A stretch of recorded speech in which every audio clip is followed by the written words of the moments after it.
Well, this is the fifth in the ME 101 series, and today we will look at the question that is on everyone's lips. I'm sure most of you have read about the US cutting its troops in Iraq to 3,000 soon. And the question that everybody has is whether the United States will remain engaged in the Middle East. We have spoken last week about China, so today we turn to another one of the big players. The US became a strategic player in the Middle East in the 50s as its reliance on Persian Gulf oil increased, and it realized that it could no longer rely on Britain to protect its interests there. This pattern, a combination of interest and balance of power calculations, has shaped its policies and the evolution of its policies in the region ever since. But while the US won the Cold War in the Middle East in the early 70s, it paid heavily as a result of being bogged down in strategic engagements, one after the other, as a matter of fact. The energy crisis in the early 70s, the Iran hostage crisis that began in 79, and so on. And then, of course, after 9/11, the US outlook in the region was again reshaped.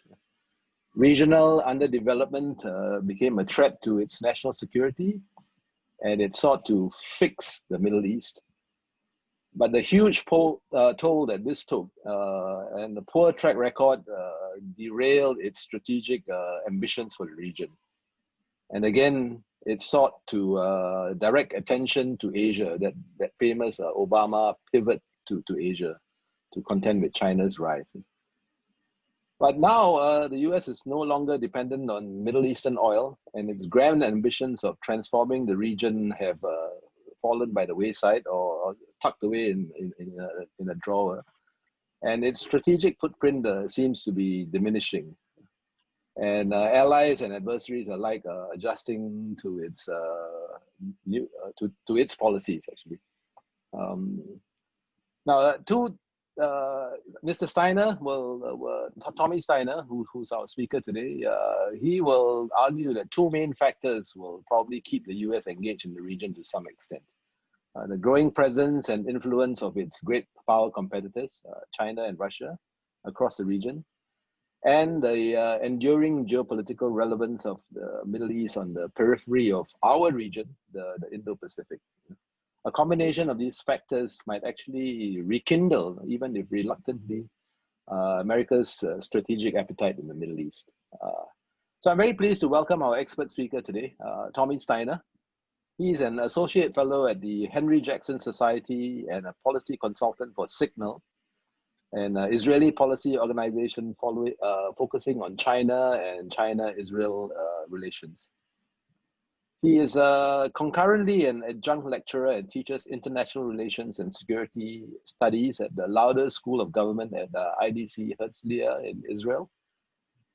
And Mr. Steiner's fields include global politics and international security, transatlantic relations, and US and EU policy in the Middle East and Israel's foreign relations.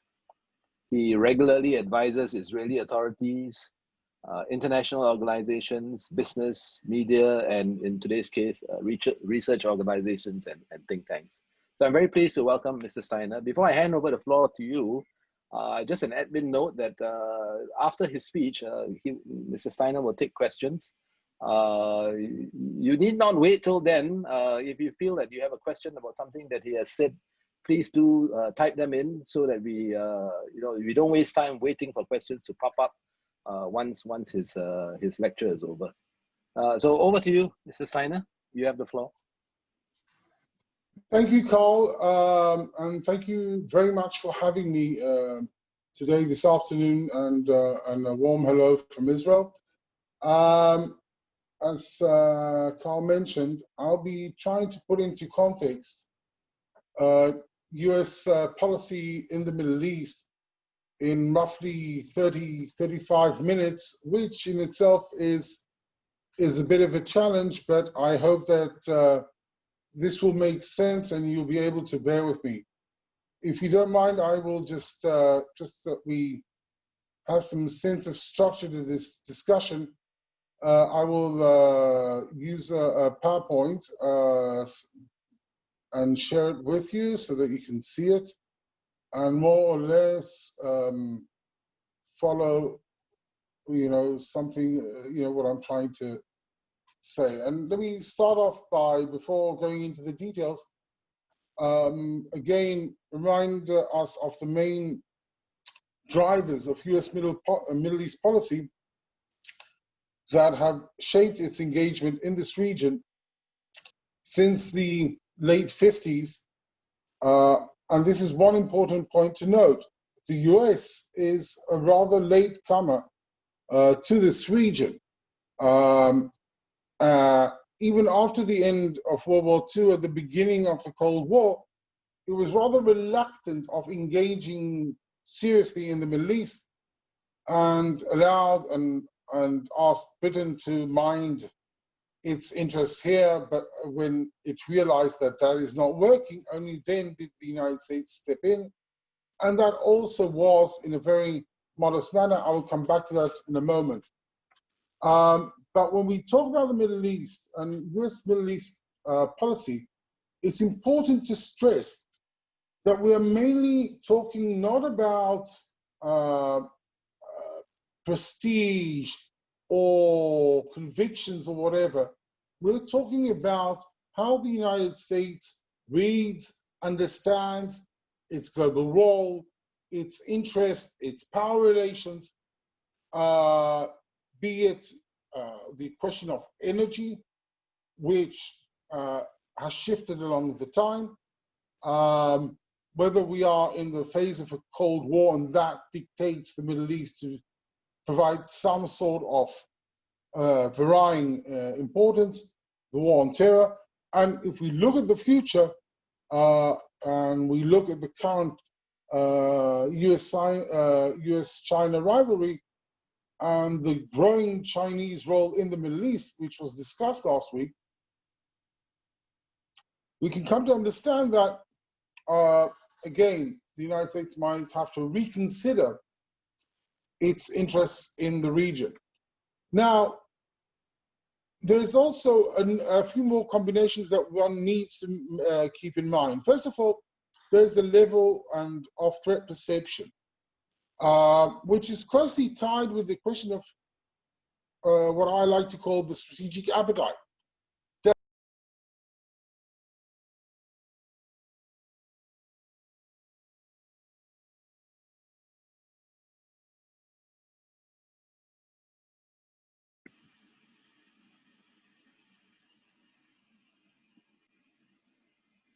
Kevin, we seem to have lost Mr. Steiner.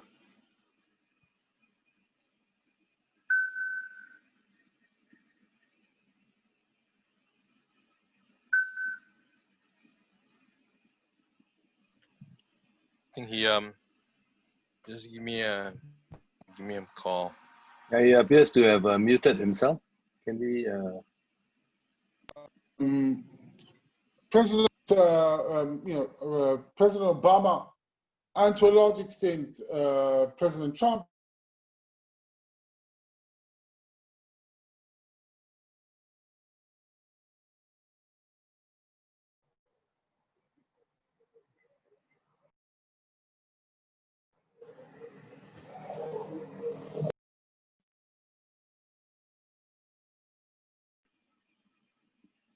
point that is important to note that the United States does not do well when it faces game changes emanating from the region, be it 9/11 or be it the Arab Spring, the Arab awakening, and the series of protests that spread across the Arab Middle East something like 10 years ago.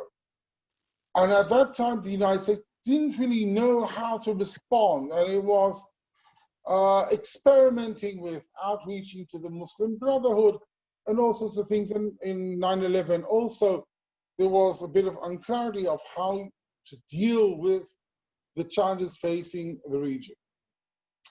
And finally, the question of energy is a very dominant issue, but it is not the sole issue.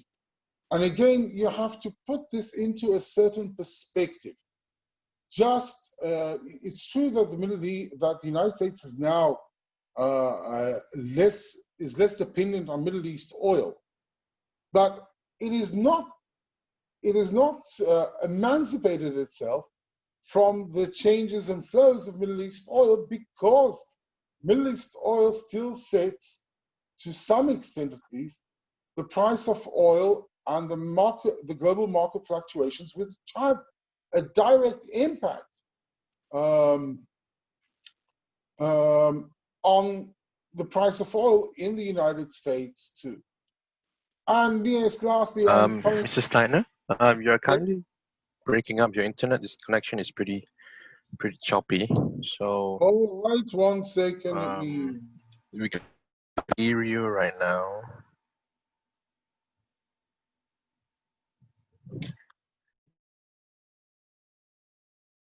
Oh, no, we can't. There's nothing that's coming out. So. It's breaking up. Is it still breaking? Yeah, it's still breaking. Yeah. All of a sudden. Okay, I think it's maybe better you now. Maybe you could use your Wi-Fi. Would that be okay using your phone? The connection? No, I just actually was using the Wi-Fi, and now I switched to my mobile. But I can go back to the. 1 second. Let's see if it works better now. Now does it work better? Yeah, it works better. Yeah, I'll just inform you if we can't hear you again. Oh no, it's breaking up again.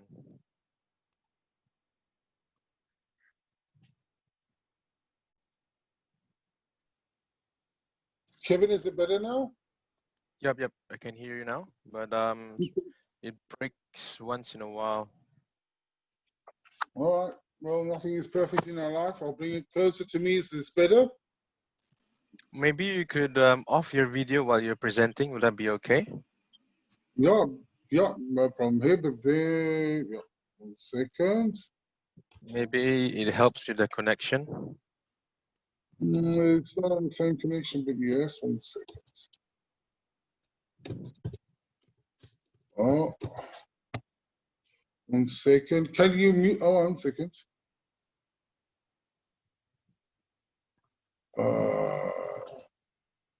All right.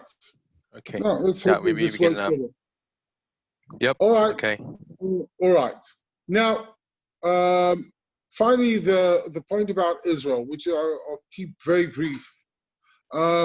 It's important to underscore that when we talk about the U.S.-Israel special relationship, it really only evolved in the late 1960s and particularly in the 1970s. It did not exist before. Yes, there was a pro-Israel group. It's still the same. The connection is still pretty choppy, so we can't hear you anymore.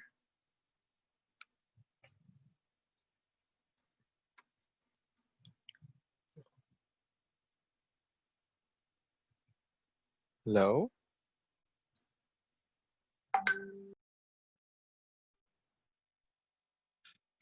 Let me see, I'm going to try something else. We can hear you. Yep. All good. Is this better? Yes. Now is it better? All right. Yep, it's better. Yep. All right. By the way, I am receiving your feedback that actually some do hear me properly, but let's go on. On the point of Israel, as I mentioned, the strategic relationship became strategic and special one only towards the end of the 1960s, early 1970s, when Israel proved that it is a strategic asset to the United States and that it does useful services. And again, this ties me back to the point that the main driver of US approach to the Middle East is based on interest and power. And that is very important to keep in mind. Now, as I mentioned, oil is the primary driver to a large extent. You can see that in 1956, the Pentagon determined that oil supply from the Middle East is a vital interest. This was not always the case because until the mid-1940s, the United States was the largest producer of oil. But what makes the Middle East unique and important, even if the American dependence is has gone down a bit, 2/3 of the world's reserves of oil are located in the Middle East, and they are most easily accessible. That means that their production cost is very low and easy to supply.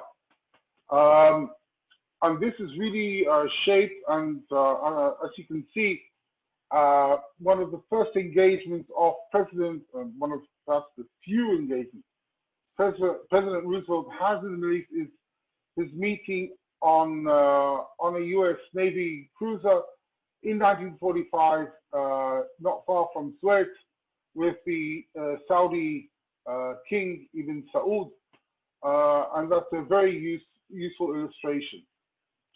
The first turning point in U.S. approach to the Middle East is with the Suez Crisis, when, just to be very brief about this, it is when Britain and France conspire with Israel to reclaim the Suez Canal that was nationalized a year earlier, or a few months earlier, by the Egyptian president, without alerting the United States, actually against warnings of the United States, which told the Americans very simply that if they need to manage their interest in the Middle East, they have to do it themselves. Having said that, the Middle East, was not a top priority, and the Soviets advanced in the Middle East and created relations with Egypt, with Syria, and several other countries, but they overplayed their hand. To some extent, they were behind the events that led to the 1967 war, which resulted in what is known as an Israeli victory and Arab countries defeated. Now, the Israeli-Arab wars, in that respect, were a turning point because it demonstrated that the Russians could not deliver, but the Americans could deliver, especially to the Egyptians, which resulted also in a unique relationship between the United States and Egypt, and also eventually in the Israeli-Egyptian peace treaty in 1979. And essentially, if you look at the Middle East back in the mid-1970s, despite all the problems that the United States had in this region during this time, and I'll come to it in a second, the United States essentially wins the Cold War in the Middle East quite early, in the mid-1970s. And it manages to keep its military engagement very limited, but even then, even with what we would call offshore balancing, this early win of the Cold War did come at a price of strategic entrapment, be it the oil crisis of the 1970s, shortly after the 1973 Arab-Israeli War, the Yom Kippur War, the October War, during which the Arab countries OPEC imposed an embargo on the United States and several Western countries. And that would lead them also to push forward the Israeli-Arab conflict to the top of the agenda, and the oil producers would demand from the Americans to keep this issue on the agenda.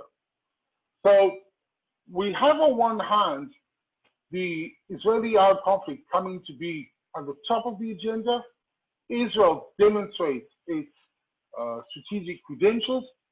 One of the clear examples of this is in 1970, when King Hussein of Jordan decides to expel the PLO, the Palestinian terror organizations, from Jordan, and the PLO organizations start an uprising in Jordan.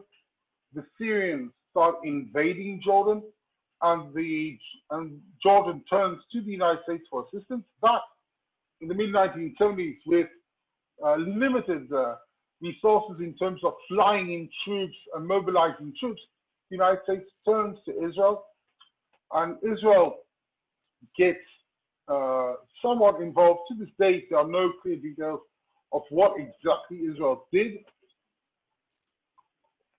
but the Israeli very subtle intervention was sufficient to quell the Syrian invasion towards Jordan and allow the Jordanians to gain the upper hand in the struggle vis-a-vis the PLO. And this would show to the Americans that the Israelis could be reliable in that respect. But when we talk about strategic entrapment, we also have to understand that by the 1980s, the United States starts facing the threat of terror. First in 1982 in Lebanon. It also begins its very problematic dealings with the Islamic regime that comes to power in Tehran, with the hostage crisis and the more subsequent hostilities between the two countries. So it is a mixed picture, but it shows also that the United States, at the end of the day, would win the Cold War. It will keep the oil producers sweet, the Soviets out, and try to solve the Middle East conflict. Now, when the Cold War ends, we face, to some extent, a new situation from the very beginning. Pax Americana is established in the Middle East,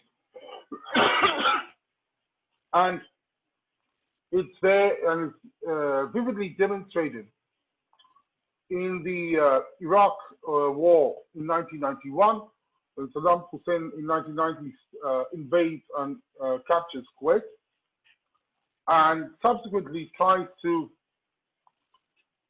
push the Israeli-Palestinian peace towards peace, but not very successfully. But in the 1990s, we also see very clearly how radical Islamic terror starts brewing and starts affecting the United States. Just to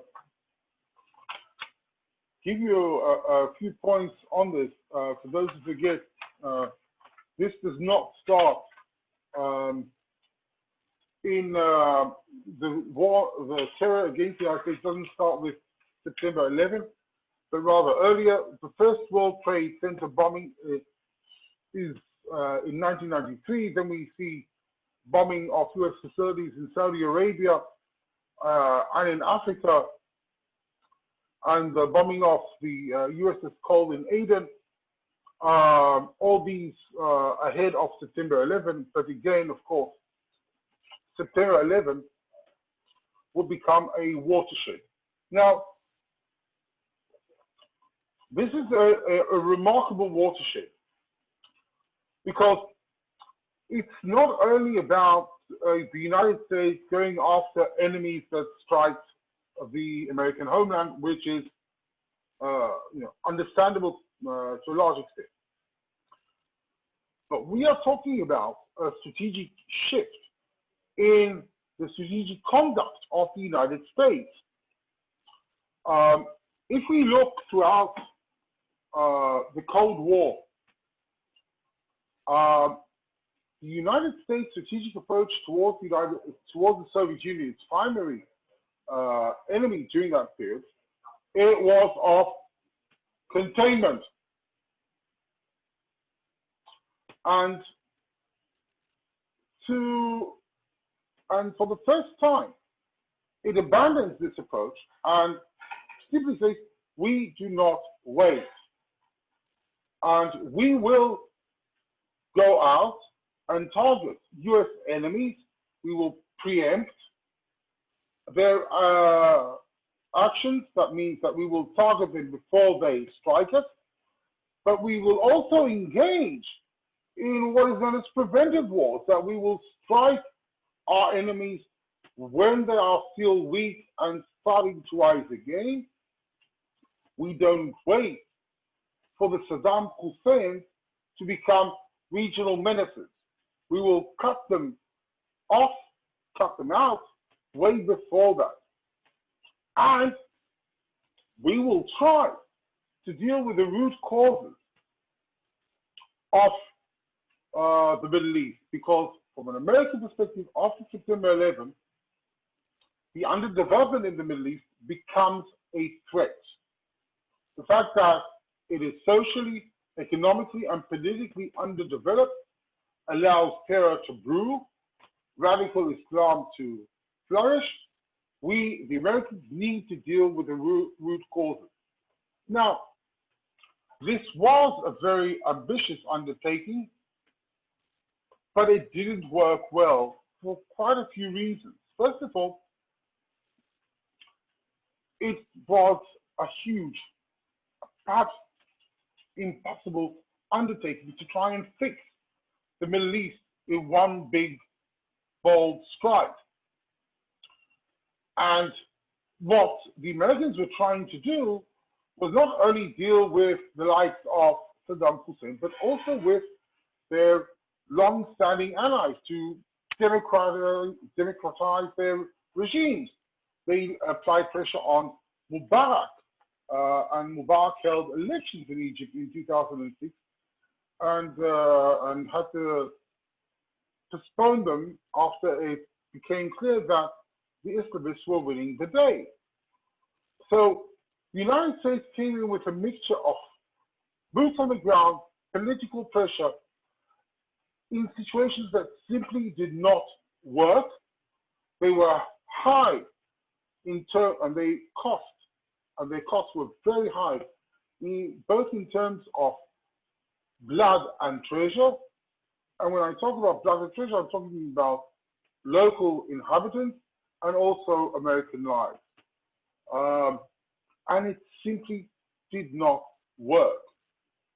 The United States branded a group of countries as the axis of evil, many of them in the Middle East: Syria, Iran, Iraq at the time, and was trying at the same time also to push other countries, its own allies, towards democracy. And as we know, although this experiment didn't really work. Now, when President Obama enters the White House, we see a course reversing. We see an approach that would eventually lead to more restraint, a certain pullback, which was not always perfect and not always clean. What clearly shaped the American approach to the Middle East during the Obama presidency was the economic crisis, the need to devote more resources and attention at home, and at the same time to contend with what was then still only an assertive rise in China. And when it came to the Middle East, there was a strong desire to do away with the unending wars in the region, but eventually that really didn't work. But the US approach on don't do stupid shit was President Obama's way to deal with all sorts of ideas about how to deal with the Middle East. It was a very reserved, very prudent approach. But he also had to deal with one major curveball that his administration really had trouble dealing with, and that was the Arab Spring, which led to the administration's flirting with the Muslim Brotherhood with the hope that actually the Muslim Brotherhood would be an answer. On one hand, it was not involved in corruption. On the other hand, it was connected to the people. And on the other hand, it hadn't aspired, or it stated its interest in being part of the democratic game, at least in Egypt. What the Americans did not understand, of course, at the time was that the Muslim Brotherhood was only interested in engaging in elections once, and for the last time. So in that respect, that flirting with the Muslim Brotherhood created a lot of tensions between the US administration and most of its allies in the Middle East, particularly we're talking about the Saudis, the Emiratis, Israel, and Jordan, who did not have a favorable view of this connection. Now, the mayhem in Iraq, as we all know, set the ground for the rise of ISIS. And at first, the United States was late to respond to this. But it also undermined its credentials in the region when, in the summer of 2013, President Obama decided not to adhere to his own red line to the Syrian regime, that if the Assad regime would use chemical warfare against its civilians, the United States would respond militarily. And when evidence demonstrated clearly that the Syrian regime indeed did this and did cross the red line, President Obama decided at the end of the day not to use the military option that he committed to. Now, during this period, another effort to limit the US costs in the region was to seek a diplomatic approach towards Iran. Now, this came after the United States and Europe ratcheted up the sanction squeeze on the Middle East, on the Iranians, and the deal they brokered between 2013 and 2015 was a compromise. It had its merits, it had its pitfalls, but essentially it kicked the can down the road.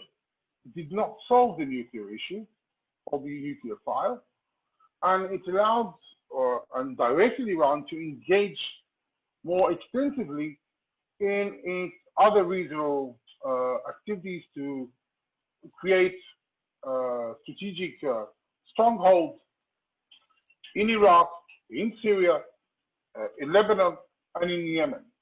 And this was, to some extent, the price of the deal. And finally, towards the end of the presidency, we see also the big Russian comeback to the Middle East, which, to a large extent, the Americans did not object to. And when you look at this picture, you can understand why American allies started to understand that they might be on their own, or could only, to a certain extent, rely on the United States. And now, and this of course brings us to the Trump factor. Now, largely, one has to understand that if you can say it in these terms, strategically speaking, the overall orientation of President Trump and President Obama when it comes to the Middle East is not that different. There was a difference in terms of how to deal with Iran, but it still has a problematic relationship with Russia in the region. Overall, it wants to limit its exposure and its strategic debt in the Middle East. And when it comes to the Middle East, there is only limited thinking in terms of great power competition, which we see elsewhere, for instance, be it in Europe and of course in the Indo-Pacific region. But that might come down along the way. Now, what really stands out when it comes to the Trump presidency, it is the question of unpredictability. Now, on one hand, it makes American adversaries to stand on their tiptoes and they're not sure what will happen. And the Iranians learned this the hard way with the unexpected targeted killing of Qasem Soleimani back in January. The Russians learned this when, for a short time during the summer and autumn of 2018, the American administration, before Trump decided to pull out, actually rattled Russia's stronghold and presence in Syria seriously. And that does show that boots help to that extent. But on the other hand, its signature policy in the Middle East perhaps has been the maximum pressure on Iran. And that leads to a very question, to what end? Now, one can say that maximum pressure has been highly effective in its applying pressure, but not in yielding any policy results, because to a large extent, it is possible that the Iranians believe that the Americans really are really after regime change. And if that is the case, and unlike 2013, 2015, there is no way, there's no reason for them to seek a compromise, because you really can't compromise. But also when you look at the allies, and even when you think about the next week's ceremony between signing the peace treaty between the UAE and Israel, it's not only about American pressure. The Israeli-Iraqi relationship did not evolve overnight. It's been evolving for several years because American allies have come to understand that they need to work together. And during this time, it is also important to note that the Emiratis were also considering their another take or another approach vis-a-vis Iran. But it seems that they have now concluded that that didn't really work. And part of the deal, and a large part of this Israeli-Emirati deal, is about the fact that these parties now have to contend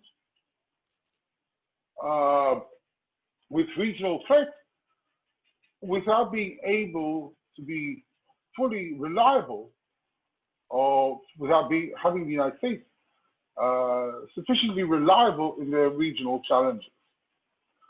Now, will Biden make a difference? Well, to some extent, yes. And 2 points are very important. Yes, the Middle East still will be, Asia and the rise of China will be the main predominant issue. And yes, the US administration under Biden, if he comes to power, will want to limit its exposure to the Middle East. And Biden has been promoting this approach even when he was vice president. So this will continue. Now, What is clear, however, that there could be a substantial change in the U.S. approach towards its traditional allies in the Gulf, towards Saudi Arabia, the Emiratis, and others. And this could also position Israel into a problematic point. Secondly, it will be, the policy will be much more predictable. And that in itself is important. With less boots on the ground, there's a lot of talk now about recalculating, reassessing U.S. presence in the Middle East. That will come. But again, as we have seen in the past, things might change. The United States is not leaving the Middle East, but it's downscaling perhaps, but it might actually come back. And I think I will stop here to allow time for questions and comments.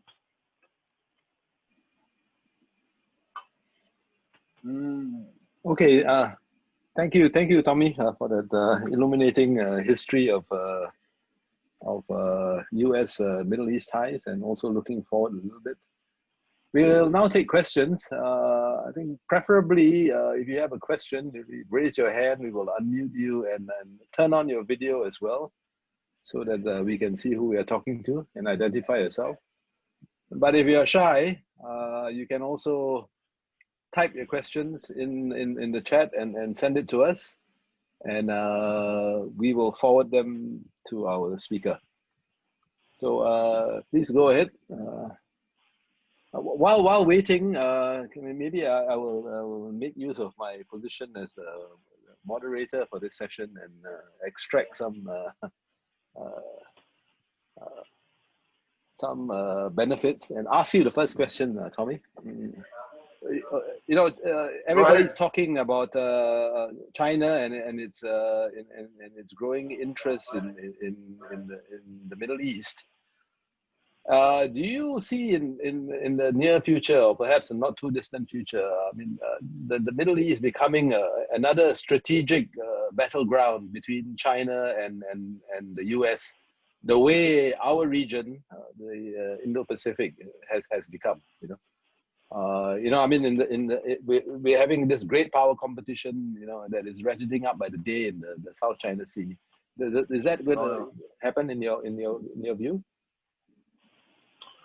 Well, I am not sure, because I think the Chinese are more cautious about their engagement in the Middle East, because they see what price the United States is paying for its management or management fees of this region. And the Chinese simply don't want to come near this kind of cost and engagement. Having said it, we have to recall that China has strong maritime energy security interests in the Persian Gulf, in the Middle East waterways, you know, the connection to Europe. So in that respect, and it has its modest presence in Djibouti. So this cannot be ruled out that some sort of conflict or crisis could emerge, even inadvertently.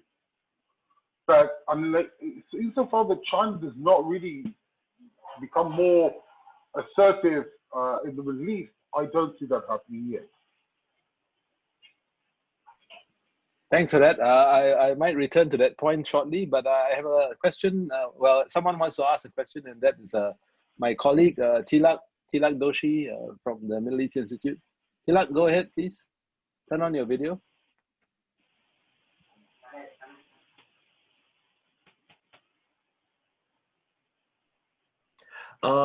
Thank you, Mr. Steiner, for an excellent historical tour of the region. I found it very useful.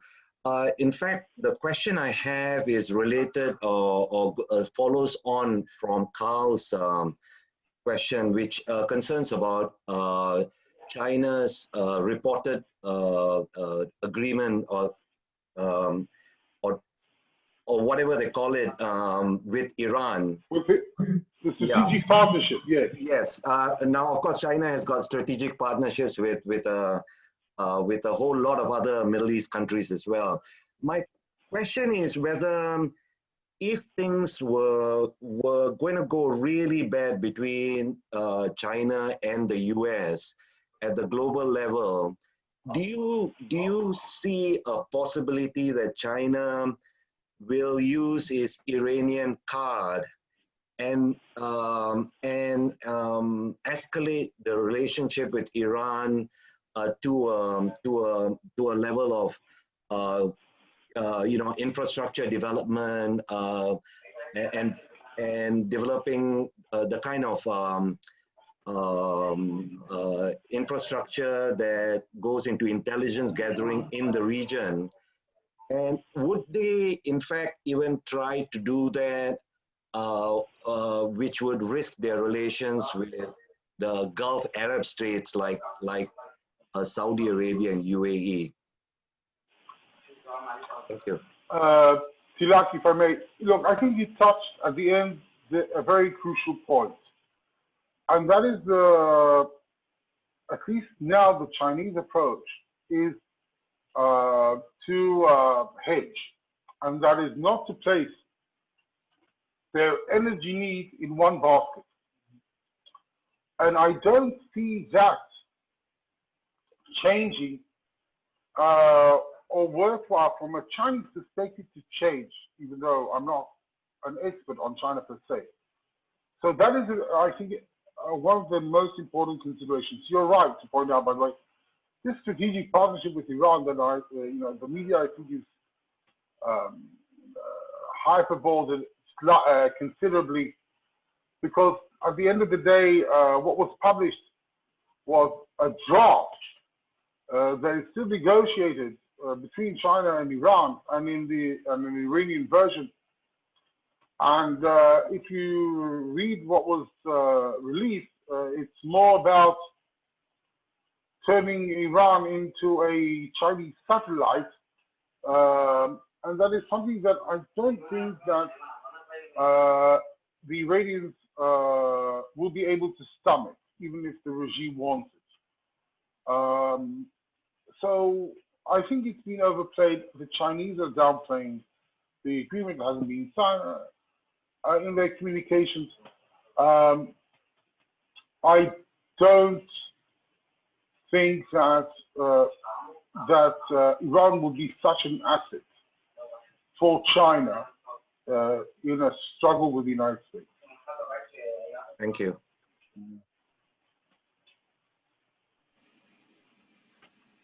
Thanks for that, Tommy.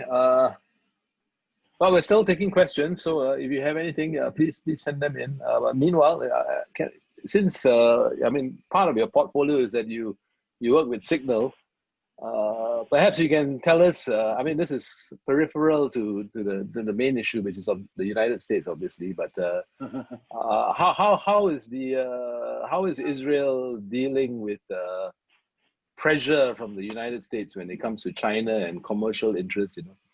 We had the port of Haifa. We recently had the desalination plant. How's Israel standing up? Because I think Israel is perhaps maybe not dependent is the wrong word to use, but it's a much closer ally of the US than a country like, say, Singapore is. How is it balancing this need for Chinese investment as well as the US security guarantee? Well, look, at the end of the day, if Israel will have to choose between the United States and China, there will be no choice. I think that there is, let me put it this way, there is, if we compare Israel to other Western countries, even those located in Asia Pacific, such as Australia, Japan, Korea, Singapore, and others, or if you look at even the Europeans nowadays, I think that the Israeli threat assessment regarding the potential strategic cost of engagement with China in terms, even in commercial issues, dual use, infrastructure, whatever. I think that the Israeli establishment has not really internalized the challenges. Now, I do not advocate cutting off relations with China. That's not the point. But I think in Israel there is a clear lacking of real appreciation of what's at stake here. And the American administration has been very clear about this to its Israeli counterpart over the past 2 years, I would say. Now, it's not only about the infrastructure projects you mentioned. It has other issues also coming on. And the Americans have not actually engaged in a dialogue with Israel. It's more, how would I say it? It's more one-sided monologue in which the United States tells Israel what it should do, and the Israelis are trying to somehow meet those requirements grudgingly.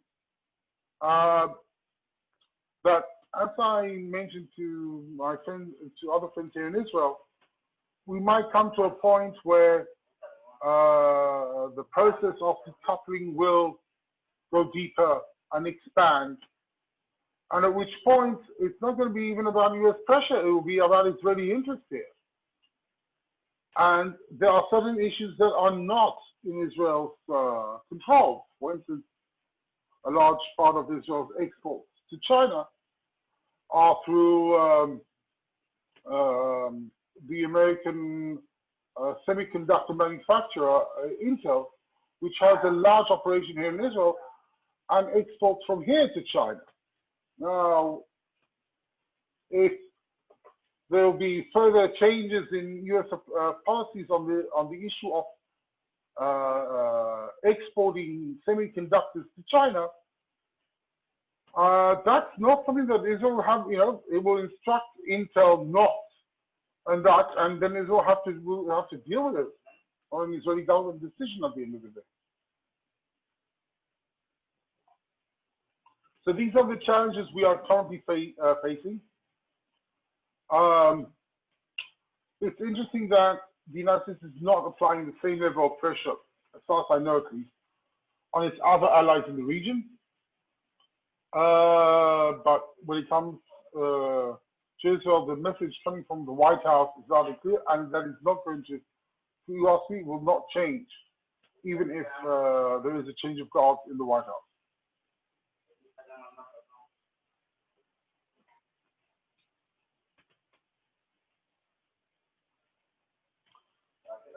You are mute, Carl. You are on mute. You should sorry. Thanks for that. We have a question from Ryan Torrey, who is asking about this deal between the UAE and Israel. I think you alluded to it in a sense, and is this part of the American strategy to sort of pull itself back, right? Maybe you want to talk a bit about this, and it's obviously, well, maybe not obviously, but there's obviously an American hand behind it, and but part of it is obviously what you said earlier, which is that the countries in the Middle East are now looking a bit askance, whether America is really going to be there and adjusting their policies accordingly. So perhaps you want to tell us your thinking about these deals and what will follow down the road. Sorry, Tommy, you're now on mute. Right. I think, first of all, it's very remarkable when you look at this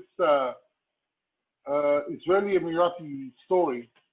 It is remarkable how there are no hesitations on the Emirati side of going public with this relationship. They are keen. They want to, it's not only President Trump wanting to stage his own show on the White House lawns next week. The Emiratis want to, are pushing forward for reaching, finalizing the details of the agreements vis-a-vis Israel. They are eager to do so. And this is something that we have not seen in the past. And you cannot simply say, oh yeah, the Americans are pressuring the Emiratis to do this.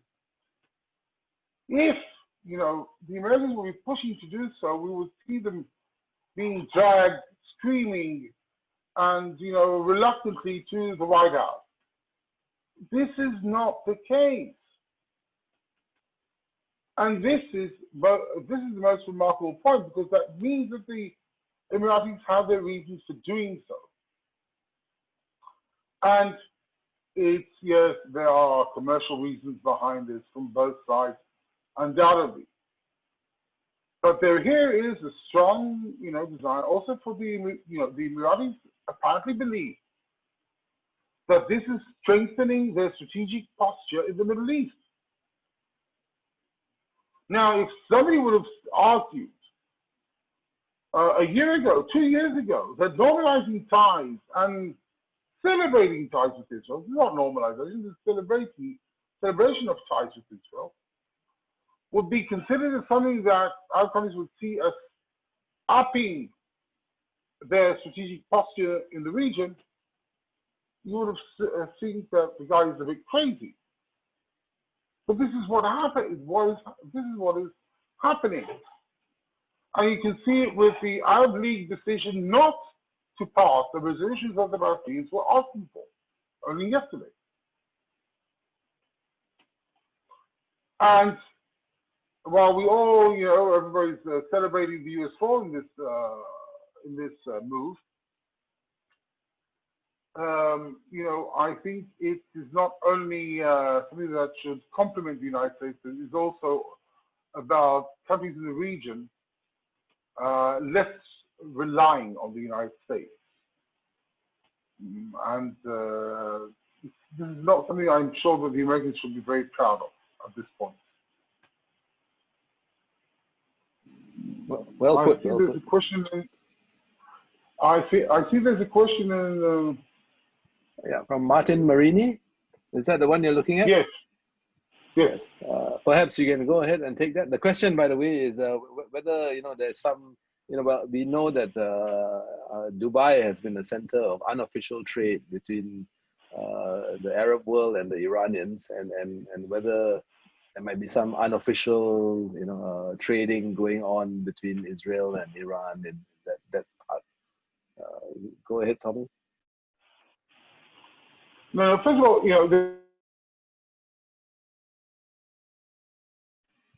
I think you're mute again. Sorry, you're mute. Iran's bellicose approach towards Israel. Nothing there. That is just for show. The Iranian regime, the Ayatollah, the IRGC, the Revolutionary Guard views Israel with deep hostility. It views the Americans with deep hostility. Yes, and from a theological point of view, they view Israel as something that should be torn out of this region, and that's something that is something deeply held. There's no show here. Make no mistake about it. The Iranians will be very, very happy to see Israel go. That's not the case because they want to weaken Israel, also for a strategic reason. Because Israel, from an Iranian perspective, is the most substantial stumbling block on the Iranian path towards regional hegemony.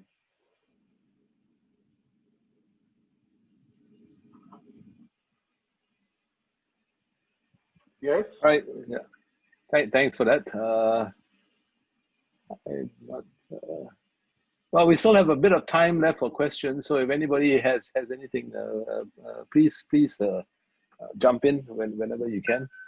I mean, we were talking about Iran. How does the I mean, let's assume well, for starters, that the polls are right and Joe Biden is going to win. I mean, some of our own colleagues have speculated that the Iranian regime is playing for time. Let's make this a two-part question. One, Biden wins. What happens? Is there a JCPOA 2? And two, Trump wins. What happens then? Oh, let me start with number two. And I'll say the most simple thing I can say: nobody knows, because, and this is the problem with the Trump administration. It's unpredictability. Because Trump has made no secret of his desire to reach a deal with the United States, with Iran, sorry. And this is something that Trump has made clear. And in your region, and actually in Singapore, you saw part of this fascination with reaching deals in his handling of North Korea. And there's quite a lot of concern that we might actually see the repeating of this approach here in the Middle East vis-a-vis Iran, which is not something that will be most welcome in the region, and actually will probably lead to growing proliferations of nuclear weapons in the region. So, but again, with the Trump administration, you cannot know. And still, it's important to point that out. With the Biden administration, you are more solid ground when it comes to try and assess the likely directions of this administration. To start with, yes, the senior advisors surrounding Biden have made it very, very clear that the United States will return to the JCPOA, remove the sanctions, and then, yes, they will renegotiate. I'm not sure that will yield any substantial improvements, especially because they have made it clear that they will, or they have suggested, I'm not sure, but for once in a while there's a change in their statement. On one hand, they argue that they might, remove sanctions, re-enter the JCPOA, and then renegotiate it, which means that they'll have no levers to use in a negotiation, which won't yield anything. And on the other, they say sometimes that, we might renegotiate first and then relax sanctions. But the overall impression is option number one, which is not very useful in terms of renegotiating that deal. The second point that is clear that they will have a different relationship with Saudi Arabia, with the Emirati, with Egypt. And then they also announced that they will reconsider their troop assignments, deployments in the Middle East, specifically in the Gulf. Now, I can understand the merits of reallocating US forces and troops. It's been done also in Europe. I can understand the idea why they want a more cautious approach towards some of their long-standing allies, and why they would want to go back to the JCPOA. But taken together, this could send a message that the United States is going to be less around, won't be around as much as it used to be. And that the Iranians might perceive this as a carte blanche not only to advance on the nuclear path, but also on the regional path. Again, we will find allies in a certain pragmatic position, not knowing what to do with their relationship vis-a-vis the United States. Again, this opens the door for Russia, particularly perhaps also for China for a less degree. But when it comes to Iran and its access of proxies, I think they might misperceive the US administration's outlook on the Biden and perceive it as weak and act accordingly. And the same goes for Russians. Okay, there's a related question to that that has come in over the chat. I think as you said at the start of your or midway through your presentation, this trend towards being an offshore balancer of the US did not start with Trump. It began quite early on in the Obama administration, and it is continuing. And I'm glad you pointed out, because a lot of people tend to forget that, and they think that it's a wholly Trump policy. But if I may, I want to use this time just to make out one point clear.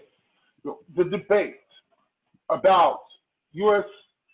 foreign engagement, about boots on the ground, if you wish, vis-a-vis offshore balancing, is one of the most longest debates in U.S. foreign policy, and it's been going on for the past 200 years. Not only about the Middle East, it's about other parts of the world also. And we will see this continue. This is not new. Trump didn't invent it, nor did Obama. I said, if you go back to the debate 200 years ago in U.S. foreign policy. So we have to understand this in this context. Sorry for interrupting. No, not at all. Thanks for pointing that out. But yeah, the question is essentially, there are other actors that will possibly seek to, fill the vacuum, so to speak. Russia being one of them. You touched briefly on that. There's also Turkey. How do you see that playing out? Well, Turkey's position is a bit more problematic. It has,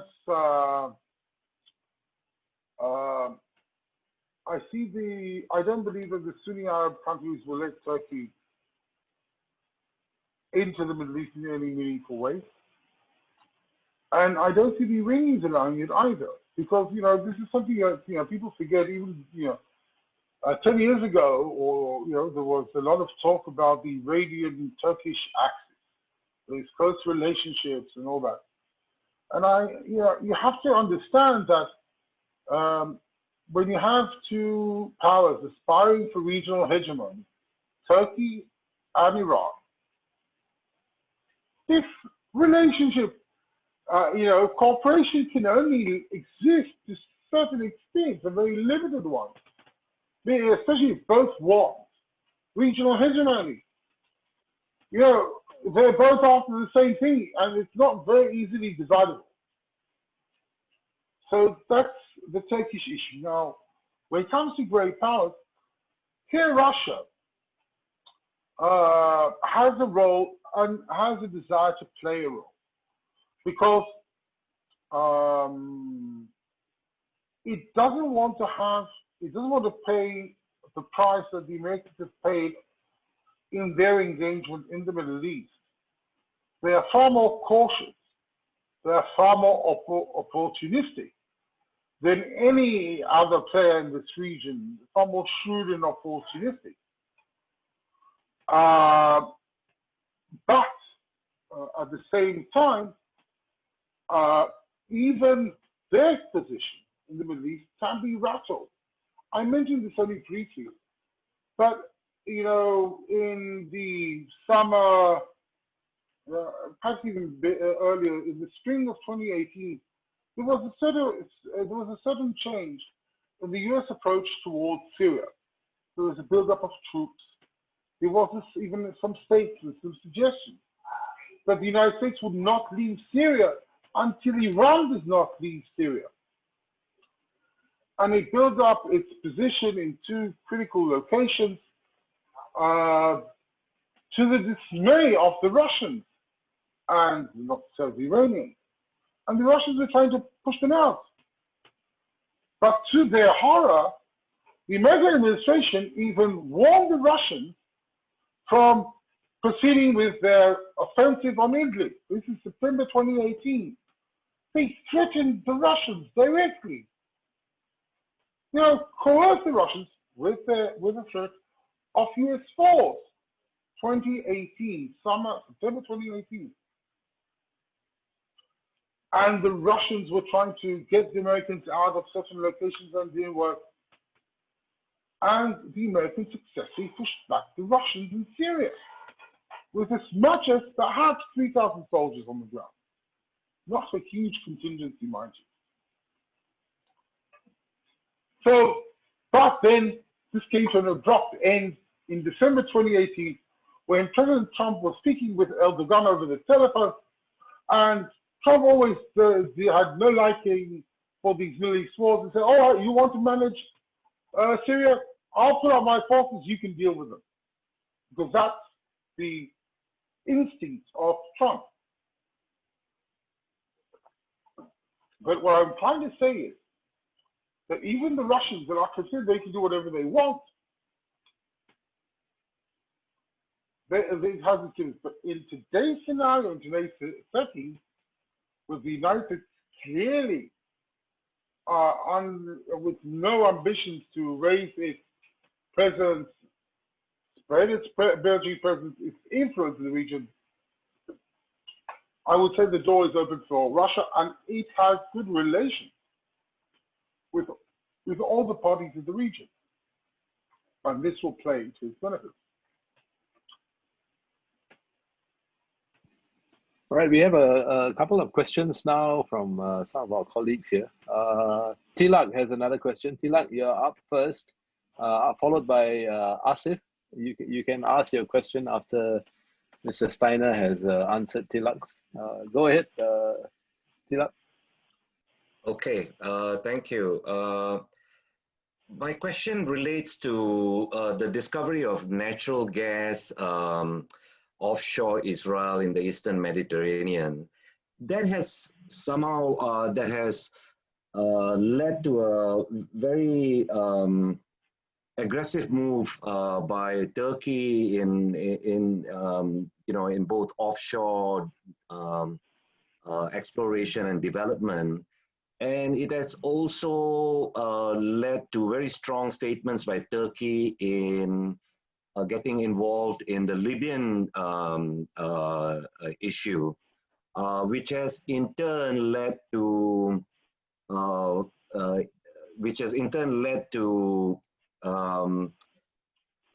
Egypt stating that they will not see Turkey getting engaged directly in Libya because they would have to respond. In this kind of very difficult situation with a resource like natural gas available to a number of countries there, with Turkey making itself its own presence felt very strongly, and possibly threatening the position in Libya, and with ramifications for Egypt's response, where would Israel stand on all of these issues, in particular the face-off between Turkey and Egypt? First of all, I have to, let me put out straight two important points in. First of all, although you started off with the Israeli-Turkish relationship, clearly the Turks are, it's not about the Israeli gas findings in the Eastern Mediterranean. It's not about the Israeli gas findings.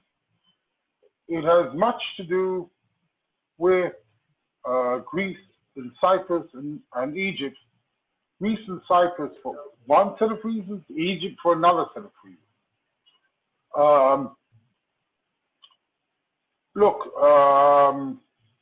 and I don't want to get into this to a historical discussion again, but it's suffice to say that yes, the involvement of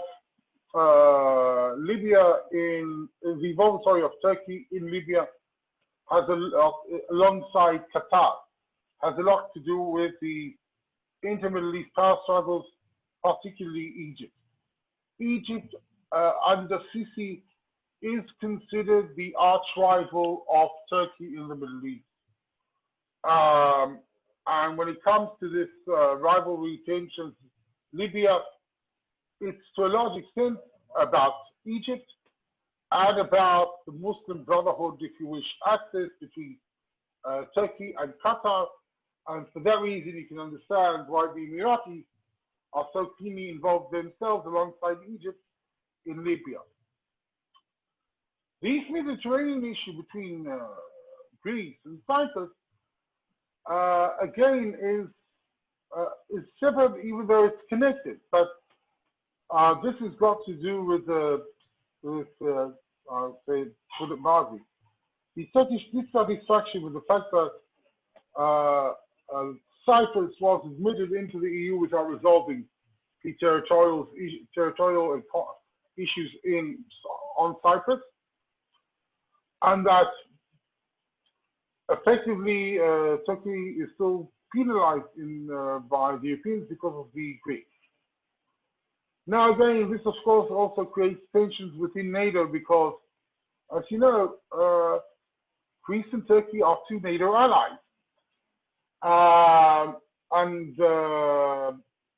as we have seen, it was the NATO Secretary General, I think yesterday or the day before, offering his good offices to try and resolve or to manage the disputes between Turkey and Greece. And this is a conflict and a rivalry that goes back now 40 plus years. And yes, in that respect, Turkey wants to establish a more predominant role in the Middle East. It is doing so right now by focusing attention on the Eastern Mediterranean, also because it has more power projection capabilities in the Eastern Mediterranean than in the Middle East, per se. And it's also benefiting from the fact that the United States, perhaps mistakenly, how can I say this? They could care less at this point about the tensions in the Eastern Mediterranean, be them the maritime tensions or the tensions on the ground in Libya. And as long as this will be the attitude of the United States, we should not expect any surprises. Asif had a question also, right? Yes, thank you. Thank you so much, Tommy, for your presentation on US and its allies, and the fact that we are seeing that in terms of allies, we have been listening more and more about Israel, which is very understandable. But now we have also started listening about UAE. So my question to you, Tommy, is related to that, especially related to that part of your presentation where you had mentioned that Israel and UAE had a relationship for many years. And I would like you to elaborate more on that, especially in this context that there is a lot of emotions, in the Arab world about Palestine, but those who are realists, who understand international relations, they understand that Israeli legitimacy is kind of a stock option in the hands of each state. In 79, Egypt sold that out. 94, Jordan sold that out in cash. So I would just like to know that how exactly UAE calculated the price of this option at this point of time and understood that this is the time to sell this option and to get it in cash. So could you please elaborate on that? Thank you. Well, first of all, partly, it always demonstrates that you know, I referred earlier to the conventional wisdom that it seems unlikely that an Arab country, an Arab Sunni country, could actually benefit in terms of its regional posture by celebrating relations with Israel. And after all, you know, there are a million Emiratis, and there are 7 million others who live in the Emirates. And I didn't witness any protests or whatever in the Emirates. A very modest protests in other Arab countries regarding this. So apparently, I would say that the UAE leadership is apparently more visionary and more strategic minded than most of the regional pundits, company included. And that's always a lesson, a useful lesson in us analysts being a bit more humble about our statements, predictions, or whatever.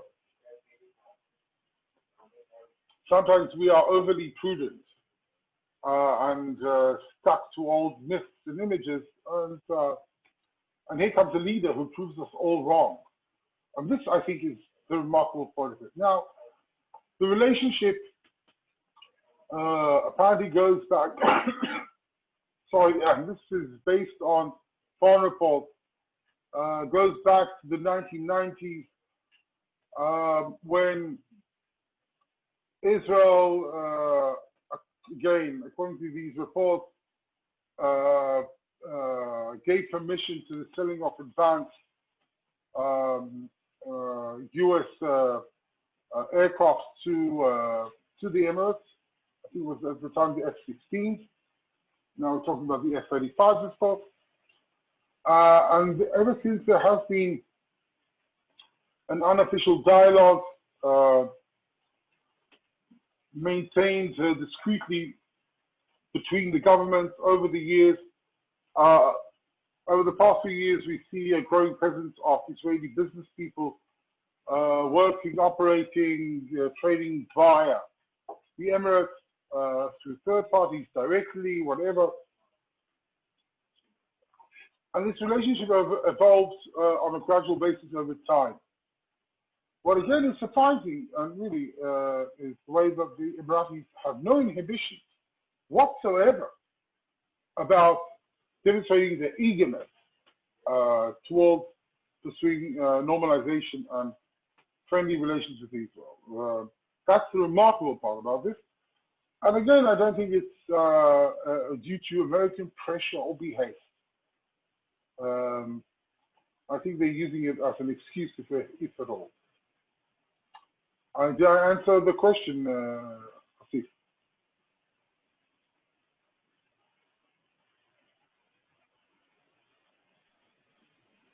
Asif?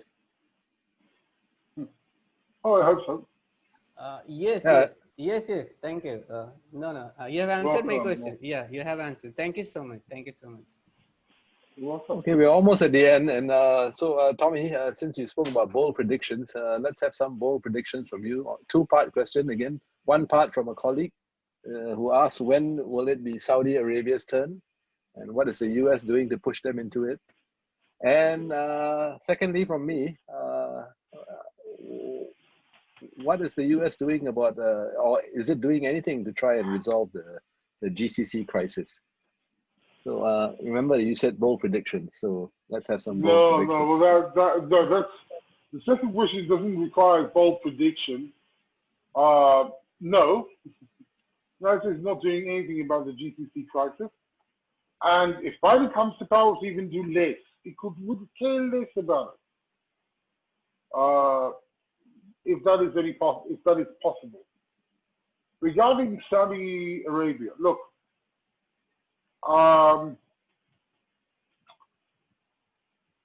The Saudis, and especially King Salman,